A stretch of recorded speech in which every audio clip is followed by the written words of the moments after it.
Hi, everybody. If you were watching on Twitch, I apologize. Welcome to another episode of Star Citizen Live. I'm your host, Jared Huckabee. And if you've never seen Star Citizen Live before, it's where we take an indeterminate amount of time at the end of certain weeks to invite our developers on and answer questions from you, the Star Citizen community. On this week's show, we're going to take, I'm guessing looking at the question, it's probably going to be about a 30 or 40 minute show. We'll see in case you have somewhere to be. We have members of our esteemed narrative team, people who need no introduction, but I'm going to anyway. Dave and Will. Dave, how you doing? I'm good. Good. How are you? Good. Will? That's my intro? Look, Look, they're not all going to be winners, and most of them won't be. Dave, Will, because somebody's show is everybody's first time. Yep, sure. Give me a second to parse that. The mustache, And somebody's last time. the mustache does nothing for my performance. Tell everybody who you are and what you do for Star Citizen. My name is Dave Haddock. I'm the narrative director here at CIG and work on Star Citizen, Squadron 42. Basically, work with the team to flesh out, build out the universe, write the dialogue, come up with characters, come up with storylines, fiction, lore, item descriptions, all sorts of fun stuff. Okay. Yeah. And I'm William Weisbaum, assistant narrative director. I do what Dave does, but just Backwards a and little in smaller. heels. Yeah. Sorry. I jumped in there. So this week's show, we put up a thread on Spectrum as we normally do and collected questions. Before we get into the questions, I want to start. I want to do a lightning round of some of the questions. A lot of the questions that come in tended to be more feature related. Tended to be, why don't you do this? Why don't you do that? Why don't you do this? There are a lot of questions that all have variations of the same answer and whatnot. So as we'll obviously be taking some questions from the chat here as well. So as to help guide those chats, the chat questions, and to help explain to those who submitted questions in Spectrum are like, well, why didn't they answer my question? It was voted up more. I want to talk a little bit about the difference between those questions and why the answer to almost all of them is pretty much the same. So some questions from the thing. Are there plans for any cutscenes in Star Citizen? I think we'd all love that kind of stuff. But those resources are currently tied up finishing Squadron 42, the cinematics team, the facial animation team, all that stuff like that. And so that priority has to be there because that game is one that absolutely requires that, and whereas Star Citizen, that's a nice to have kind of thing. Any plans to integrate the Galactopedia into Star Citizen, help players keep track of the ongoing narrative in the game? Yes, obviously something we'd all love very much, but that requires feature work and UI work. Again, both of those teams are working on not just finishing out Squadron 42, but bug fixing and optimizing the performance of the PU right now. So this year is a big push towards performance optimization and bug fixing. So we're really trying to hold back on introducing new features to the PU for at least a great portion of this year while we stabilize that. So again, something on the list, but is it more important than getting base building and crafting and our engineering finally in and stuff like that? So it'll be farther down the line, stuff like that. I thought Pyro narrative had the planet strip mined. That's another thing where we had that story, that idea way back when the first version of Star Citizen, where planets would never be landable. You were never supposed to be able to land on planets. You would just kind of go to a unique landing zone and stuff. And now we have these fully realized 360-degree planets and stuff. So with that, compared with where Planet Tech is at any given time. We're still on Planet Tech V4. We're developing Planet Tech V5 right now. It means that these planets have to be realized in the tech that we have at the moment. And stuff like that. So narrative. Should we go? Yeah. I'm doing the ones. I don't want you to. I'm setting a thing. I don't want you to have to tell people. Oh, okay. I don't want you to have to tell people why these things can't happen right now. Okay. That's my job. That's and then just things like that. So basically, a lot of the questions that are why don't you do this now, or seem like some really obvious choices like, wouldn't it be so much better if you did this instead of this?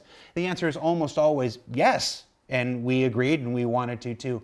But the priorities of game development mean that other things take priority and other things have to come first and stuff like this. So with that, we're going to move. Wow, I got really loud there for some reason. I'm sorry.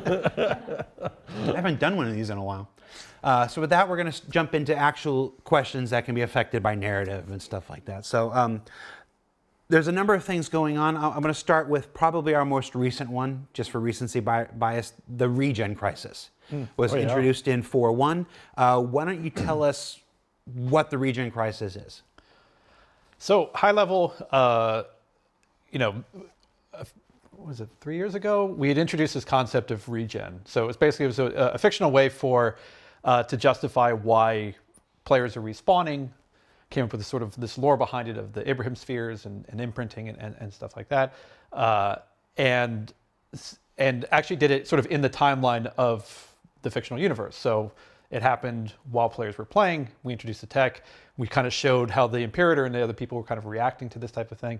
But now, basically, for whatever reason, the efficiency of the technology has been failing. So.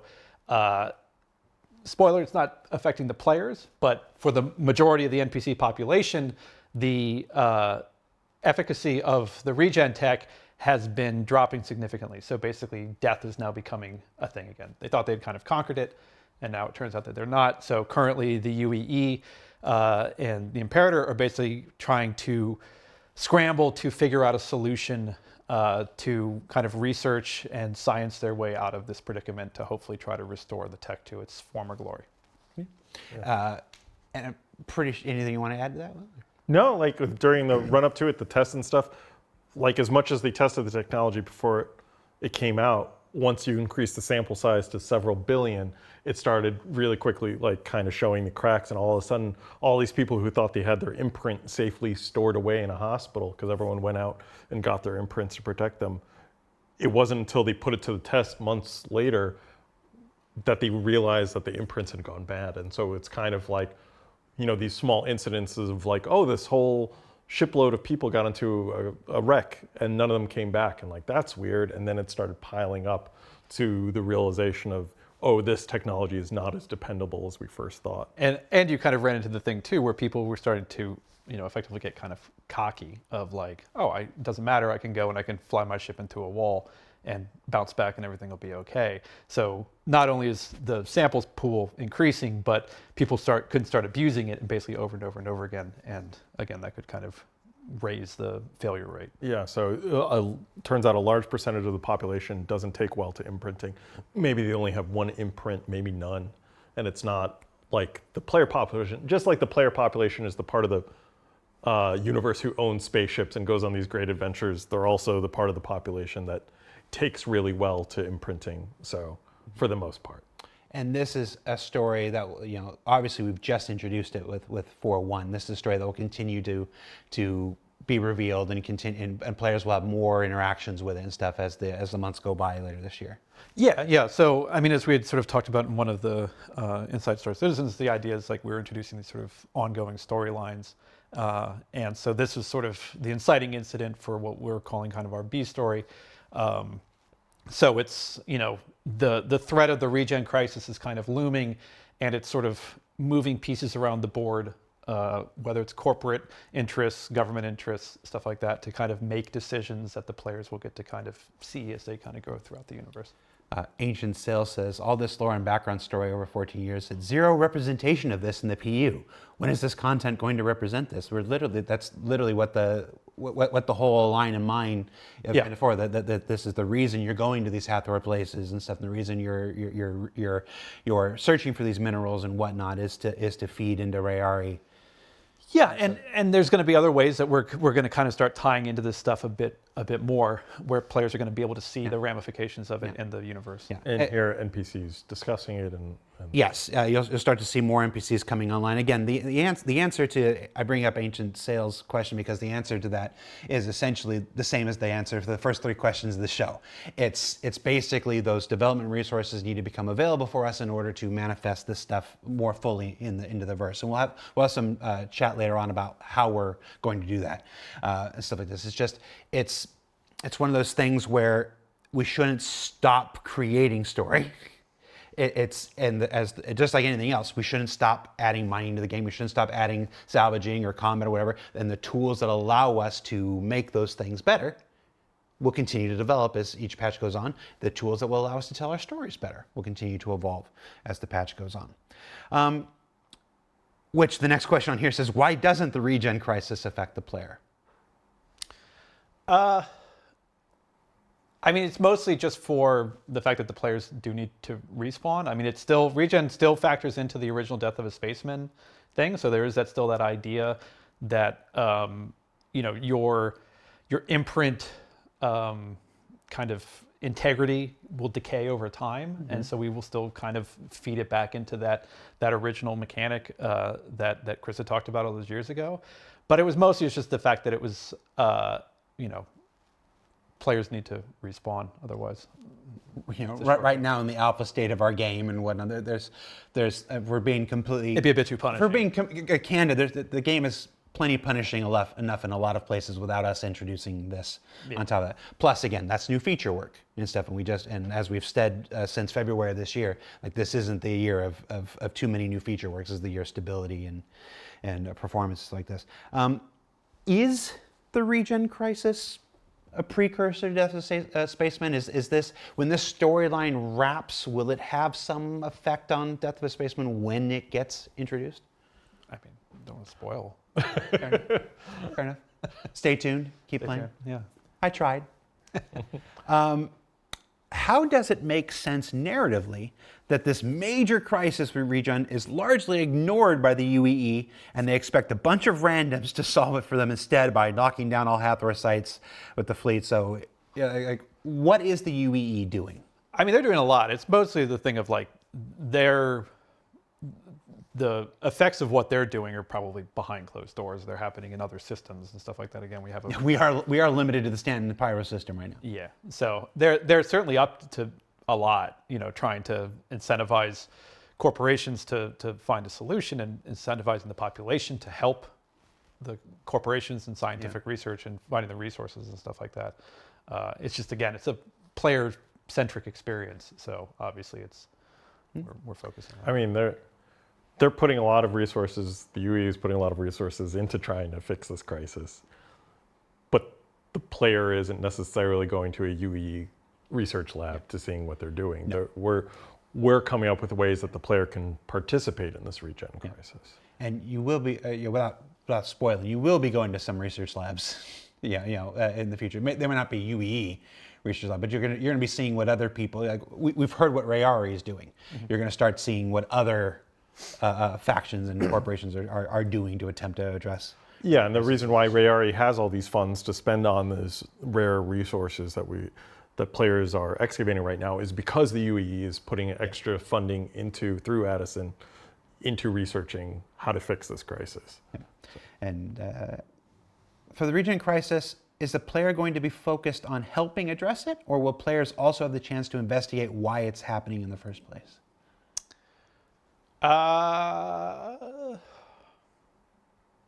What you can tell us without spoiling it, obviously.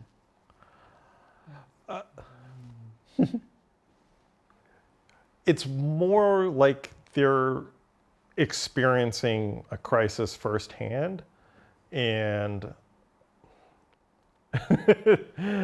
how to phrase this. We're going on a journey, and we really wanted the players to feel like they're part of this unfolding. And so whether there's going to be concrete answers or solutions at the end of this, we're going to leave it up because you're checking in with us halfway through. Right. So it's kind of a delicate position. Well, not even halfway through. We barely got the first chapter. We barely got the Yeah. first chapter of this out. Well, and it's, again, sort of that idea of like Will said, that players are experiencing this as it's happening.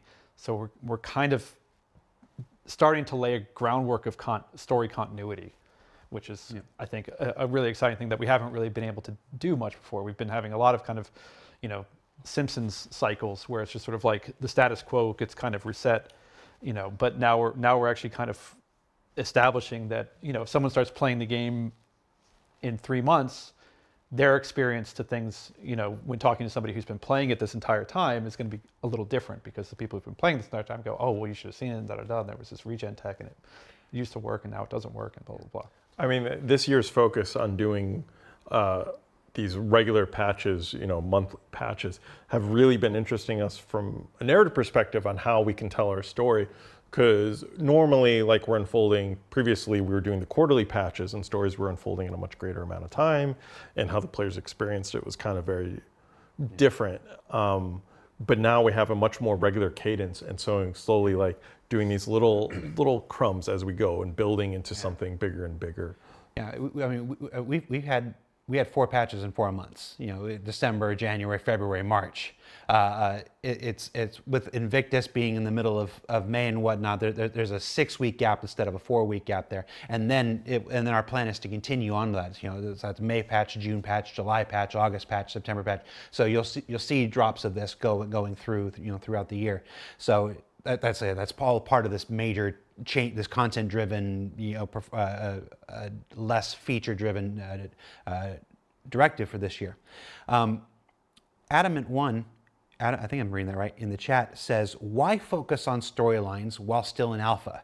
And will any of these storylines repeat once 1.0 or full live release happens? You mentioned earlier, it's like when you introduced Regen and the Ibrahim spheres, it was in time and place 3 years ago. And whatever, these are story moments of where we are now in our sliding time scale. Yeah. So these aren't things that just repeat. Well, it's also that, I mean, it's also a thing too. I mean, some of the stuff I think, we had things like Siege of Orison, which were single events that we would repeat because it was a fun game experience and stuff like that. So I think it'll probably always be kind of a balance of that. Yeah. Like A Line in Mine is kind of an evergreen location. It's meant to... It's not an event. It's not an event. It's a permanent addition to the... So we're trying to balance between these story moments that you're experiencing right now with repeatable content that will kind of live on. Yeah, it's no different than any other MMO. When you play the level 10 quests and whatnot, they happen much earlier in the ongoing saga, but they're always still going to be there playable. So this content is designed to always be there. Yes, I think for the most part, yeah. Yeah. In the groundwork that we're laying with this new content, even if there's a story mission attached to it, we're taking the content itself and figuring out how to reuse it in a repeatable, playable experience. So there might be more event type stuff coming this year, but anything that we do, we're hoping to build into so that the players will keep getting to enjoy and have fun with. I think what Adam might have been asking is this the 1.0 story, or is this something else? This is something else. This is something else. This is our 2025 storyline that we're... And to his question, why? Why tell a story when you're in alpha? Well, part of it is this is giving narrative a chance to be in alpha as well. We've been learning so much in this past 4 months of now that the mission tools are in, now that the streaming content tools in, that we've been able to really ramp up how we deliver. And you're going to be seeing that more this year. And we've run into issues that we've been able to sort out with this earlier content and explore it as we build up to our 1.0 content. And it's a thing too. I mean, we've been working with the designers and stuff like that. Of part of it is that giving the narrative wrapping to why you're doing something makes the doing something a little bit more engaging. Mm-hmm. So part of it is again in this push for sort of greater engagement in the experience. It's let's add a story to it. So it's not just, hey, we introduced this thing, go have fun. It's there's a reason around doing it and driving players to go play. Why not add another layer? Yeah. And I think it's a little bit of a thank you to the players who are playing it right now. You're playing in alpha, you're experiencing our game in development, and as part of that, you're getting to experience the Regen Crisis, which players who hop in to the bandwagon 3 years from now won't. So good for you. Yeah. You said something. You said we're learning to this, and I don't think that gets. I mean, I've been doing this for a decade now, but I don't think I'll ever get tired. When I end the show, say, "What did we learn this week?" It's not. I'm not just speaking on behalf of the player and whatnot. Game development is this process of learning. Of this process, we've been learning for the last 13 years what this game that we're making is. You know, it's new people come in with new ideas, new technologies come on. We didn't think we were going to be able to have like 360 degrees fully realized planets and stuff like this. And we learn as much about how the game is changing and how to make this game every month as players learn alongside us, and that's the virtue of ISC and SCL and stuff like that. It's all of game development is about learning in one way, shape, or form, not just for the players, but for the people who are making the game. And I really liked when you said that, so I want to. And then last question about the Regen Crisis. Is the current respawn issue in 4.1 part of the B story, or is it a bug? No, that's a bug. I wish it was. That would have been clever of us. The other big addition recently is our first Banu, our first alien of any kind. So excited to welcome. Tell me Wikelo about to the Wikelo. family. Who is Wikelo? He's a Banu? Here's a Banu. All right, moving. Tell me more about Wikelo. So Wikelo is a new addition to Stanton system. He is a fresh expatriate of the Banu Protectorate who has basically set up a shop. He divested from his Suli and has traveled around and he is fascinated and loves human culture, and so he decided to go set up a shop in Stanton system where he will happily trade stuff, build stuff, send you on food lunch orders. He's great. And why now? Where did this idea that this was the time to bring this first come from? What can you remember? We were charged with, from a design side, they wanted, this person who would take in a random collection of resources from the player who didn't have like a set style or anything, because basically this is like tier -1 of crafting almost. Like when crafting comes online later on, you'll be taking those recipe lists and you'll be filling them and you'll be putting them into your own crafting station. But those things aren't ready yet. But we still kind of wanted that gameplay loop for the players to start experiencing it. Go find materials, bring the materials, turn the materials into a new thing. Into a thing. And so this is the person who's kind of doing that through this trading shop. And so we were kind of thinking of like, who would we do that? And we had been really wanting to get aliens, because the Star Citizen is supposed to be populated by aliens. So we've been waiting for that opportunity. And so we kind of asked, we're like, maybe? And of course, like the answers at the very beginning, like we have to implement it as far as we can with the tech and resources that we have right now. Obviously, a fully P-capped Banu running around saying, "Hey, what's over?" It's like we're not quite ready to do that because those resources are tied up with other. Well, it's just I mean, we P-capped him. I mean, he is fully P-capped. Yeah. But yeah, like what is the animation rig, the walk full cycle, custom rig for a Banu is something that hasn't been made. I mean, again, even the sculpt from it was relatively quick because there had been sort of development on it, but not a real intensive like game ready asset made. So, I mean, I think some very ingenious people found a way into Wikilo's room and discovered that Wikelo wasn't quite all there yet. So, for those not in the know, he's currently a head and a torso that sits behind his desk talking to you. But that's going to develop more as we get more time to put him in. And hopefully one day he'll be walking around his emporium interacting with you is our long-term goals. So, what Suli did Wikelo belong to in his past life? I mean, I figure it was some kind of like fabrication Suli, because again, just to, that's what he's been trained on and he knows how to do. I actually don't know if we've ever really delved into like the naming conventions of Sulis, but it's usually after the person, the owner. Yeah. Right. The items Wikelo asks for don't seem very thematic.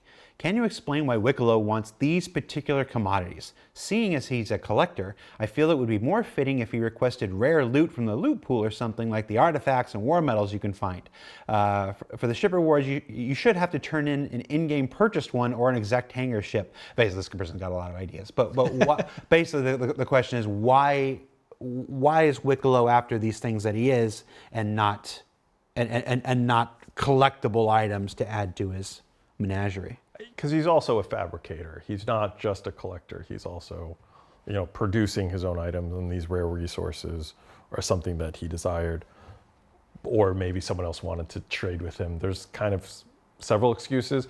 It's also partially in metagaming wise, it's the timing of his release is with the Mine and Line event. So we wanted something to tie it together with that. So it was kind of convenient. And it's the intention with each patch that the things that he's looking for and asks for will change and stuff. In fact, in 411, we're introducing a guild script. A different like physicalized currency that players will find throughout the universe, and he'll accept those.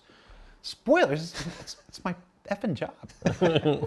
It's also important to remember too that he's, and this was one of the kind of beautiful benefits of him being a Banu, is that he's kind of eccentric.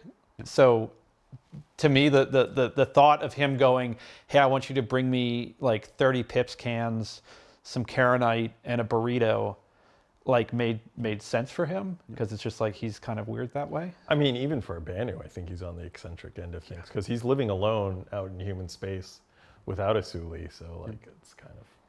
And for a little behind the scenes, I'll add like one of the suggestions of this person was like, for vehicle rewards, you should be able to turn in one of the ones you've stolen and get it like this. He goes, we actually did look into that. We ran into a technical issue where the freight elevators couldn't destroy an item. So you load something in the freight. We actually tested. We actually intended to do something like that. You'd load it onto the thing. It would come down and come up with something else, but it kept coming up with the existing item, and you just kept duplicating stuff. So we inadvertently created our own asset duplication thing. So it's one of those things where it's like that aspect of it was not able to make in the initial release, but it is something we're still looking at. And for what and how it will be implemented, you'll find out when it's ready. But yeah, just again, it's another example of we're thinking the same things they're thinking. We're having the same conversations they're having, and the answer almost always to why didn't they just do that or whatever is the thing we needed to do that wasn't ready. And if we waited until every single thing was ready, we wouldn't be running a live environment in the middle of our development. This month's story element was twofold: Wikilo's arrival and the Regen Crisis. This person wants to know, they were both after the same minerals. They were both after the same resources in many ways. It's like,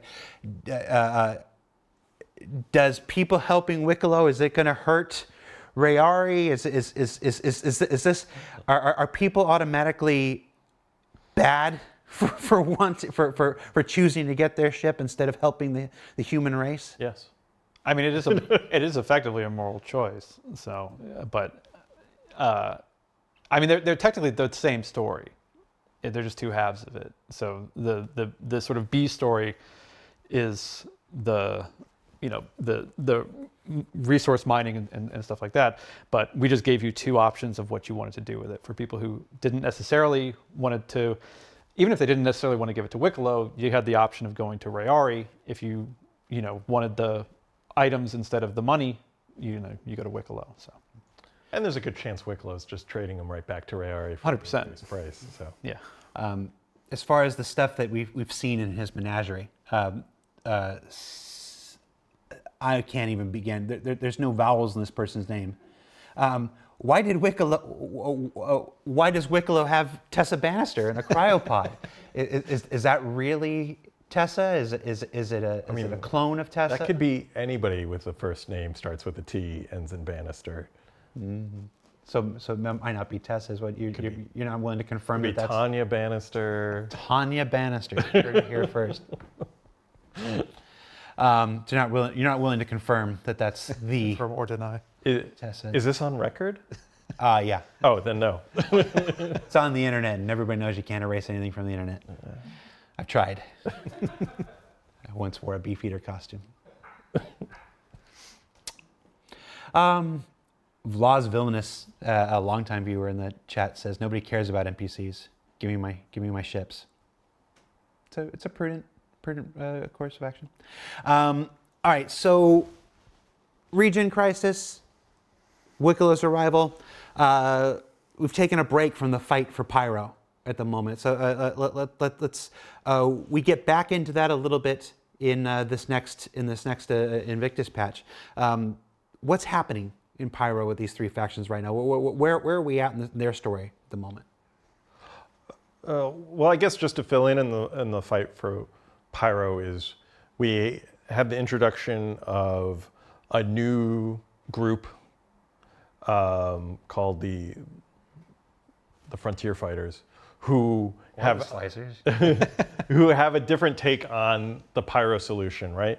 Because we've established for a long time the Citizens for Prosperity, who are out there who are like, if we just resettle Pyro, we can turn it around. If there's more economic development here, then the UEE will care more, then we'll get more resources, more funds, and we can make it safe, and in turn make the neighboring system safer.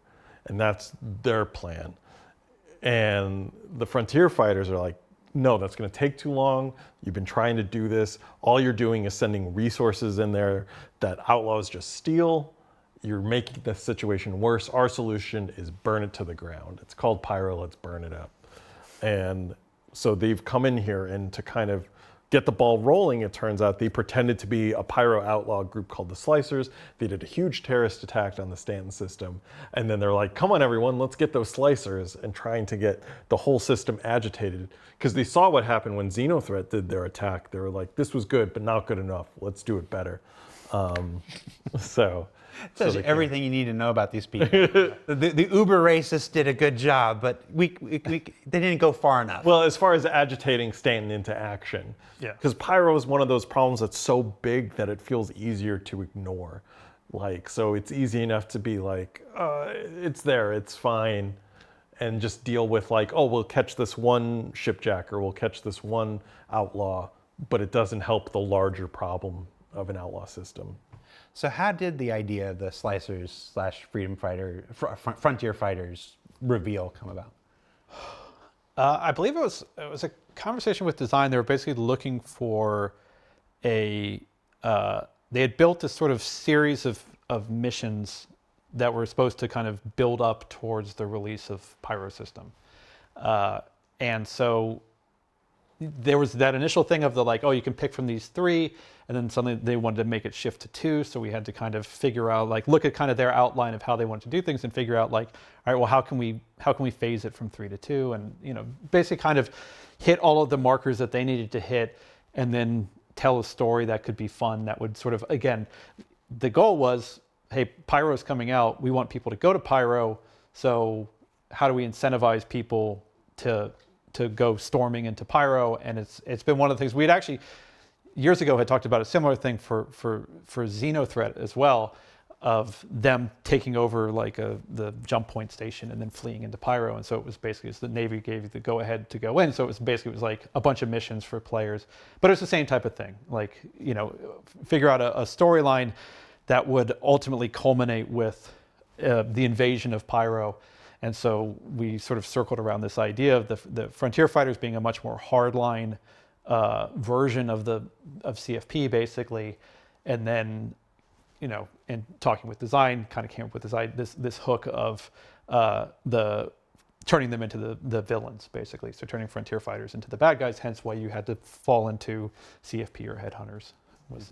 And I'm glad I asked that question, because you answered exactly what I was hoping you were going to say. Thank you. This idea, looking at the questions in that thread, I think sometimes there's this idea that everything starts with narrative, and everything, it's like everybody else in the company has to do what you decide the story is, and that's not the case. It's not the case. This is a collaborative thing, and many people have a voice. Not me, or we'd have jalopy, but other people have voices where we would like to do this, but that's something that happens quite a lot. Designers come and say, we would like to make this kind of content. We would like to do something like this. Can you help us find a way to fit that into the universe that you've created? And that's a big part of what you guys do day in and day out with this. So this question came from the chat, and it's in the Meyer was asking, Meyer, I thought better of you, man. Why can't we stay on the Freedom Fighters side? Why don't you let us be the genocidal terrorists who want to just wholesale slaughter thousands and thousands and thousands of innocent people? Yeah, I mean, Kind of it's- answered your own question. yeah. The Frontier Fighters switching into a pure enemy faction, I know some people aligned with them and they wanted to keep working for them, but our idea was always to have them as an ongoing enemy faction for the rest of the story we're telling this year. And, going forward, not every faction that you encounter in the game is going to be one that the players can actively work for. And there are these purely hostile factions, and we need them from gameplay reasons, is that as the reputation system slowly evolves, we want a similar experience for players who always can arrive in a location and have someone to attack or who is attacking them without having to worry about how the reputation system is going to change how they behave or the dialogue lines, because there's a high cost with that. We do want to have some reputation-based gameplay where the player's alignment will affect the outcome or how they experience these things. Yes. But that's going to be much more controlled. It has to be within reason. Yeah. It has to be within technical reason, has to be within feature reason, has to be within time. The amount of time that we can invest into creating different variations. I mean, everybody that's ever played a video game that has branching storylines knows you can only have so many different branches and stuff. Otherwise, it just goes on and on and on. And it becomes impossible. I say that, and then Baldur's Gate 3 was like, hold my beer. Shout out to Baldur's Gate 3. But even there are limits, and that's like this. So it's limits in time, limits in technology, limits in functionality, and our own desires. I don't think we're not making a game where you can do absolutely every single thing in the universe. There's a game we learn every week, the game that we want to make. We evolve, Chris evolves, you guys evolve, we all have different ideas every week and whatever, and we start to think, this is the kind of game we want to make and stuff as we see players react and stuff like this. And it's not to say that maybe someday down the road you're not going to be able to join space Nazis or whatnot, but at this moment where we're at, Well, I don't say no. that's my point. But at this moment where we're at, it's like, no, that's not something we're really looking for. But again, going back to the sort of the conversation about the guilds that we outlined in sort of the Road to 1.0 thing, like there's going to be a criminal guild. Like if you are looking for that type of, underworld working for the dark side type, characters and interactions and factions and stuff like that, we have that. Like you will be able to work for those people. But you can be criminals. You can be criminals. You can be pirates and things. It's just it's just a question of how far into depravity we look. An early version of the reputation system had a lot more factions that you're working for. They were going to be very localized, so that as you traveled from planet to planet, you were starting to build your reputation up. And it turned out like that level of complexity wasn't delivering on the experience that we wanted. So we kind of have pared back so that the factions will ideally have larger differences from each other, so that you're not just shuffling back and forth between like 20 identical delivery companies. Like for 1.0, we want each, company that you work for to have its own vibe, its own voice, and those are going to be the ones, and for you to grow along with them from system to system. So a lot of the factions that we previously thought was going to be Pyro only or Stanton only are going to expand out into the other systems, so you can have a continuous experience as you travel through the star systems. And so I think a part of that is kind of limiting who you're going to be able to grow that reputation with.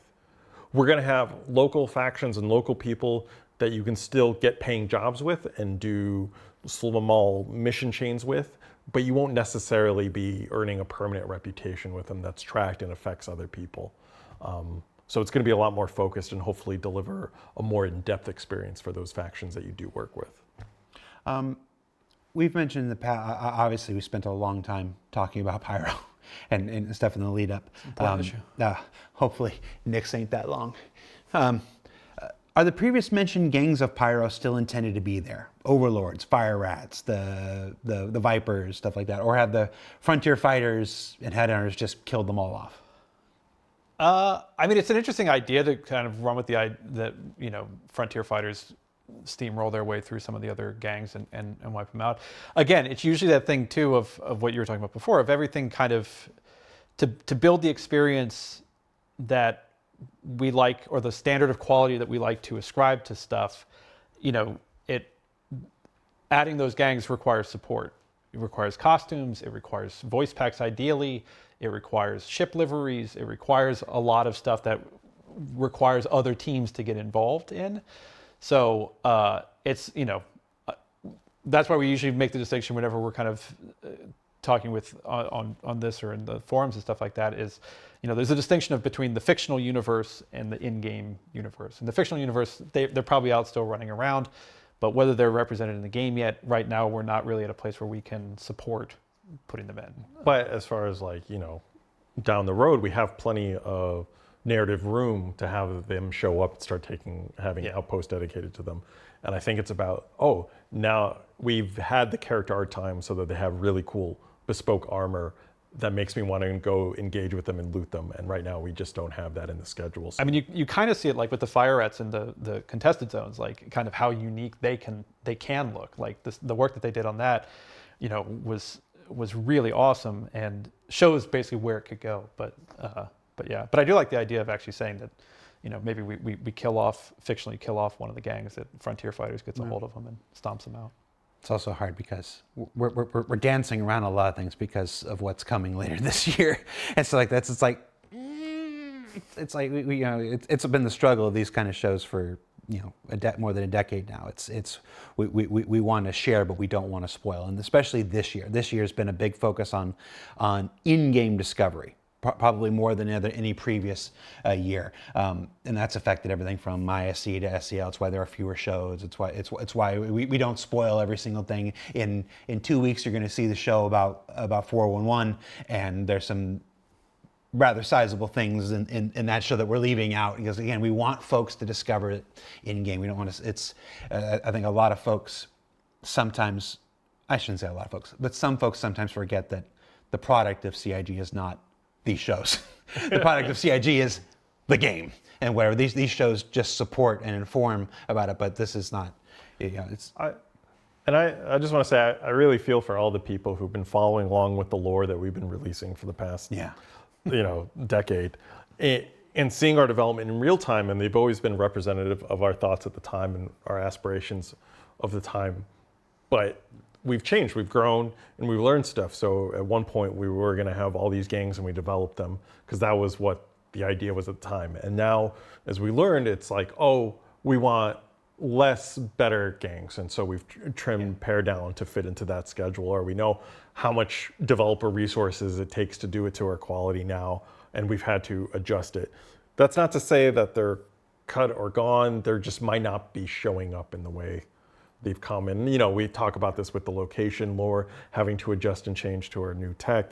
And so, I appreciate how difficult it is to be a Star Citizen lore fan and being like, wait, I thought it was this. And then like, you told me these gangs were down here doing stuff, and like, and I don't see them. So I know it's tough. Plot C4 says, so without spoiling, Squadron 42 is not for this year. No, it's not. We said that at CitizenCon last year. 2026? It's not 2025. All right, so we got a little bit more time here. I want to do some rapid fire general questions here. This is different than the lightning round? Yeah, this one's you can actually answer. Why do criminal groups like to live in piles of trash? That was a good thing. I think it's a strong visual indicator to players that they're entering an area that's seedy and unwelcoming, is to see trash littering around. I think a lot of times when you're fighting for your life, you maybe have more important things to worry about than picking up your protein bar wrapper. Yep. So. Sorry, Vlaz is like, but what quarter of 2026? When it's ready. How come gangs manage to borrow so many large military ships like the Idris every year? These manufacturers should fire their heads of security. Well, I mean, just look how many Polarises are flying around right now. But yes, they should. Their security system is truly horrible. Has the role of head of security even been invented? Like, does it exist in the Star Citizen universe? Is there some fictional reason security They're just all chiefs- really gullible. They just walk in and they're like, "Hey, I'm supposed to take that ship out." And they're like, "Oh, okay." And just There's some suspension of disbelief that needs to happen. To like, how many times will Orison be taken over and sieged before they would just shut the city down? So it's. We've had a lot of focus on the Pyro gangs recently. This person would like to ask if you plan to focus on each of the 4 Stanton corporations a little more and their stuff. sure. No comment. Okay. That's going to lead. I'm going to go right into the next question. We have introduced relatively recently, within the last 6 months. I mean, Foxwell. everything's relative. Yeah. Foxwell is now, this new. I guess they're a PMC. Is that how you would classify them? I would call them a security company. I don't think they're solid enough to be a PMC. Okay. So Foxwell is out there now giving missions. They seem to be taking some of the role that Crusader and Hurston Security would have in the past. Is that accurate? What's Yeah, it's part of our 1.0 alignment as we head towards that goal of, for the major landing zones, it was causing potential issues for players to be able to earn negative rep with these companies and seeing Crusader, how, I worked for Crusader Security, I pissed them off, I attacked them. What does that mean for me accessing the content in Crusader now? And it had a lot of knock-on ramifications of, it was really complicating things, having the 4 corporations who control these planets also be reputation factions. So we're going to slowly start changing towards them being more local factions where you can work for them and earn money for them sometimes, but not necessarily keep a long-term reputation with them. Instead, those beginning security jobs are going to be given out by Foxwell. And sometimes the 4 corporations hire Foxwell as a contractor to do the work for them. and Foxwell, because they're not so obviously linked to the Stanton system.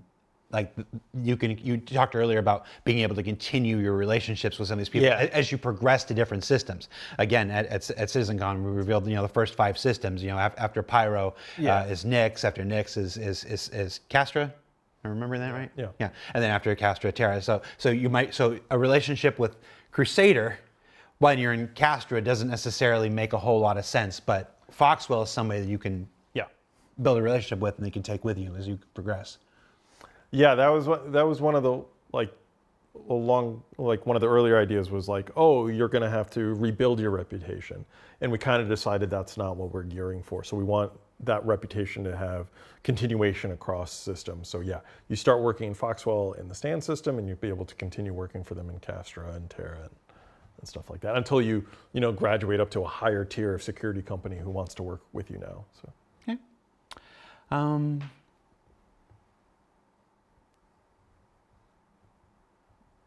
Have we seen the last of Xenothreat? Probably not. They're like a bad penny. They are a bad penny. Last 2 questions. Why aren't there more non-combat focused storylines? So granted, we've only been introducing this new story initiative just started this year. Yeah. And we're still in the 4th month of this year. So it's not like we've. Well, technically, it even started, I think, two months. I think we're month 2 of the storylines. I would say with the start of Pyro and stuff like this, with the fight for Pyro and stuff. So we're really only 4 or 5 months into this initiative here. Well, but the missions have all been very combat. The story has been very combat focused. Even a line of mine, the regen question thing. The first thing you do is go to a big central sandbox where you're forced to fight with a bunch of people. Yeah, I mean the from a high level, actually the B story, the science story, the Regen Crisis story, is actually the non-combat one because it's science, it needs resources and and the Frontier Fighters one, which is sort of the A story, that is obviously much more focused around combat. So, but within each of them, obviously, there's going to be opportunities to do both combat and non-combat. I mean, again, I think a lot of the systems for combat have already been sort of proven out. So I think that they're you talk to the mission team, but I think they're a bit easier to set up. So it's faster to iterate on a lot of adding a lot of combat stuff versus just mining stuff. But as far as I understand it, like the hope is that we want to have like a very nice balance between the two, that if you don't want to fight, you don't have to fight. Supply or die, which was kind of a refrain from that A story, a little denouement where you take a break and we introduce thing, that could be done completely without combat. You were able to mine your way to completion and get all the rewards, or salvage your way to completion. Now, what other players allow you to do, that is the universe that we're making. But it was not exclusively combat oriented. There was a path for combat and a path where you could avoid it. I think we'll see more of those things as we go on, providing alternate paths to things. As the Regen Crisis continues, there will no doubt be opportunities for some major combat and stuff, but there will be also ways to contribute that are not. Last question. Just looking through the list here. Two. I'm going to do two. Can I do two more? Two more. Sure. I know I said I'd get you out of here early, and I failed at that miserably. What are the Tavaran up to right now? Anything? Just chilling. I think. Hanging out in their nest? I mean, still the two main storylines that we've talked about in the past is they're at a bit of a crossroads right now, and where there's a community of Tavaran who've left the UEE to kind of form a new Tavaran homeworld and try to reestablish their culture and really embrace those roots. And then there is a new kind of Tavaran movement about taking their culture and assimilating into the UEE and finding their new place as UEE citizens, and fight for their status of equality and really having a place in it. Like genuinely going, hey, we're going to make a real effort of, we're part of this, we've been a part of the UEE for a while now, like let's really, make a go of it and stuff. And so, yeah, it's the two of them kind of at odds with each other. And I think this kind of desire, now that the, war is so long past, of returning Tavaran culture back into, the mainstream with Asperia's release of these Tavaran fighter ships and other forms of Tavaran culture, which were now being revitalized. It's kind of an interesting way of a combination of humanity and Tavarans working together to bring back these elements of Tavaran society that were lost.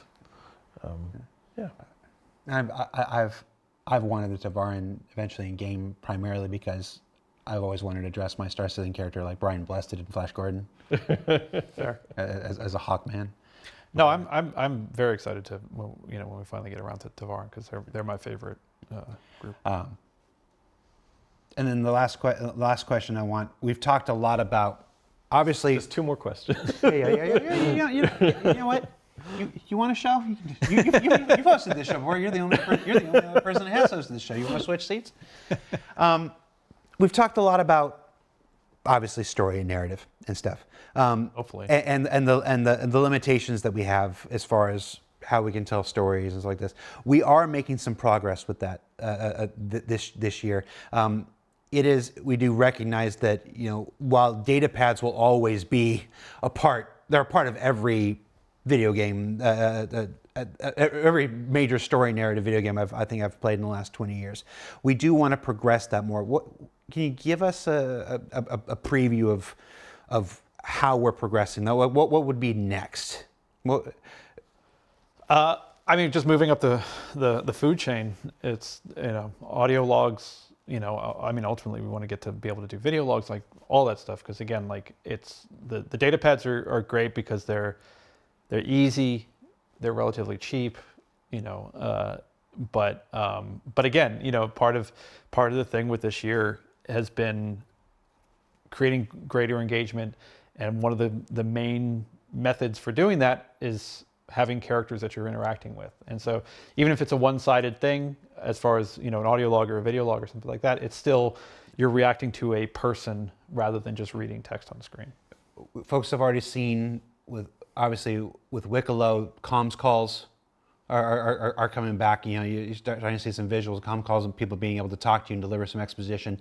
Folks who are playing 411 on PTU now, there's elements of that creeping into 411 as well, with some of the new mission content that's available in 411, where we're able to have these comm calls come and talk to you. You just mentioned audio logs.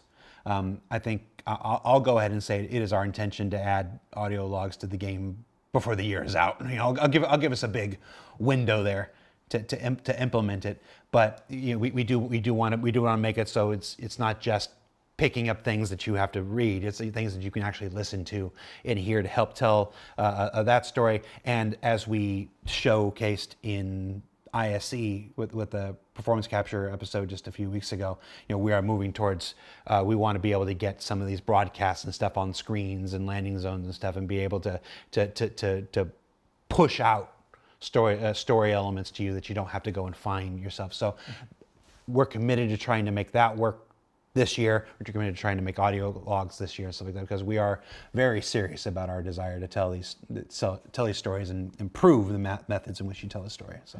I mean, yeah, the change to the new loading screen alone has just given us a nice opportunity. Oh, that, yeah.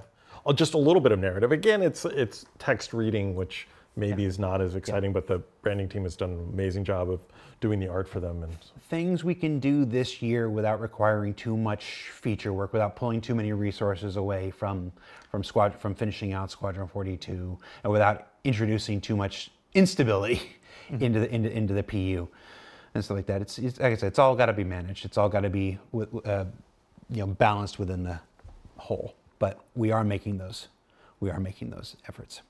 A few weeks, it was March 13th that episode came out. Well, look at you, you can read a calendar. I've done, this is my 1,217th video for Star Citizen. I can't keep track. I don't know when the last one was. Cut me some slack, man. Finaro, that was the first comment Finaro has ever made in Twitch chat. And it's to be like, Jared doesn't know how to read a calendar. You've made an enemy today, Finaro. You made one comment. I don't know how long you've been a backer. Maybe you've been a backer for like 11 years. And today you made your first comment in Twitch chat. You made an enemy today. I'm gonna melt his ships. Can I do that? Like, not all of them. There's just going to be one that's gone, and you're not going to know which one. You're like, what happened? You're going to think it's a bug. I melted it. how do you not have a button for that on your desk that you can just press? All right. Folks, thanks for taking the time to be here, for doing this. As a behind-the-scenes thing, Dave and Will have always been my foundation for these things. Whenever I need something and other folks are busy, if folks have to cancel for whatever reason, stuff like that. It's something has to delay because it's not ready to be talked about or shown or whatever. The number of times I've had to go hat in hand to these two people and say, please help me do my job. It was such a heartwarming statement, but also reinforced that we're never your first choice.